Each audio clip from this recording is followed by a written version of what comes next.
શ્રી ગણેશાય નમઃ. જય શ્રી કૃષ્ણ, જય માતાજી. સ્વાગત છે તમારું અમારી યુટ્યુબ ચેનલમાં. મિત્રો, આજના આ વિડીયોમાં આપણે જોઈશું 2024ની આ વર્ષની છેલ્લી સંકષ્ટ ચતુર્થી ક્યારે છે. 18 ડિસેમ્બર 2024 કે પછી 19 ડિસેમ્બર 2024ના રોજ, તથા તેના શુભ મુહૂર્ત વિશે જાણીશું અને પૂજા વિધિ વિશે જાણીશું.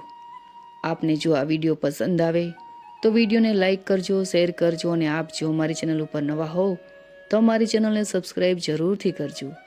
ધન્યવાદ. દરેક તિથિ અને દરેક વાર અલગ અલગ ભગવાન અને માતાજીને સમર્પિત હોય છે.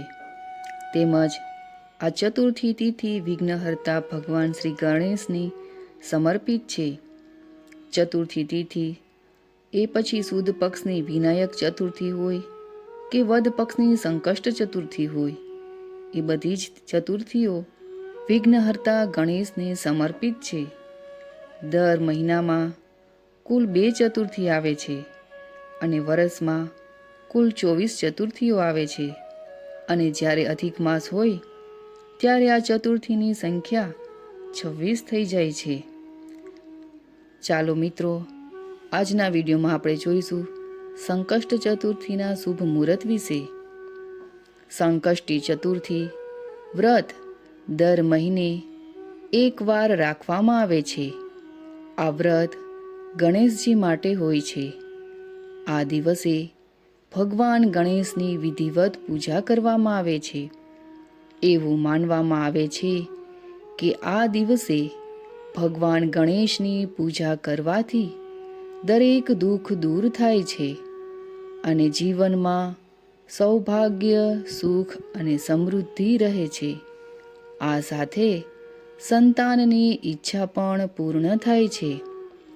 2024ની આ વર્ષની આ છેલ્લી સંકષ્ટ ચતુર્થી છે. 2024ની આ છેલ્લી સંકષ્ટ ચતુર્થી અખુરત સંકષ્ટી ચોથ કહેવામાં આવે છે. તો ચાલો જાણીએ આ ચતુર્થી ક્યારે છે. પંચાંગ અનુસાર માગશર મહિનાના વદ પક્ષની સંકષ્ટી ચતુર્થી આ તિથિનો પ્રારંભ થાય છે 18 ડિસેમ્બર 2024ના રોજ સવારે લગભગ 10:06 આસપાસથી અને આ સંકષ્ટી ચતુર્થી તિથિ સમાપ્ત થાય છે 19 ડિસેમ્બર 2024ના રોજ સવારે લગભગ 10:02 આસપાસ. સંકષ્ટી ચતુર્થીની પૂજા સાંજે કરવામાં આવે છે તથા આ ચતુર્થીનો ઉપવાસ ચંદ્રોદય પ્રમાણે કરવામાં આવે છે. તેથી સંકષ્ટ ચતુર્થીનો ઉપવાસ 18 ડિસેમ્બરે રાખવામાં આવશે. ચંદ્ર દર્શનનો સમય છે રાત્રે લગભગ 8:58 આસપાસ. તમારા શહેર કે જિલ્લામાં ચંદ્ર દર્શનનો સમય જુદો જુદો હોઈ શકે છે. સંકષ્ટી ચતુર્થીના દિવસે ભગવાન ગણેશની પૂજાથી દરેક દુઃખ દૂર થાય છે અને જીવનમાં સૌભાગ્ય અને સમૃદ્ધિ રહે છે. આ સાથે સંતાનની ઈચ્છા પણ પૂર્ણ થાય છે. અખુરત સંકષ્ટી ચતુર્થીનું હવે આપણે મહત્વ જોઈશું. સંકષ્ટી ચતુર્થીના દિવસે ભગવાન ગણેશની પૂજા અને ચંદ્ર દર્શનનું વિશેષ મહત્વ છે. એવું માનવામાં આવે છે કે આ દિવસે ભગવાન ગણેશની પૂજા યોગ્ય રીતે કરવાથી વ્યક્તિની તમામ મનોકામનાઓ પૂર્ણ થાય છે. આ સિવાય કામમાં આવતી અડચણો પણ દૂર થાય છે. આ ચતુર્થી તિથિ ચંદ્રની પૂજા વગર અધૂરી માનવામાં આવે છે તથા આ સંકષ્ટ ચતુર્થીના દિવસે ગણપતિના ગજાનન સ્વરૂપનું પૂજન કરવામાં આવે છે. આ દિવસે સૂર્યોદય પહેલાં જાગીને સ્નાન કર્યા પછી વ્રતનો સંકલ્પ કરો. ગણેશજીની વિધિવત પૂજા, મંત્ર જાપ અને પછી આરતી કરો. સાંજે ફરી પૂજા કરી ચંદ્ર દર્શન કર્યા પછી વ્રત પૂર્ણ કરો.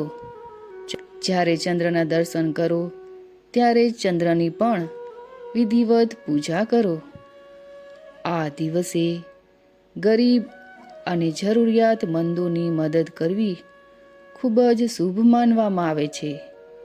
સંકષ્ટી ગણેશ ચતુર્થી પર તામસિક ભોજન ટાળવું જોઈએ. ઉપવાસ કરનાર વ્યક્તિ સિવાય પરિવારના અન્ય લોકોને પણ લસણ ડુંગળી ન ખાવાની સલાહ આપવામાં આવે છે. આ દિવસે પશુ પક્ષીઓને ખોરાક અને પાણી આપવું પણ ખૂબ જ શુભ માનવામાં આવે છે.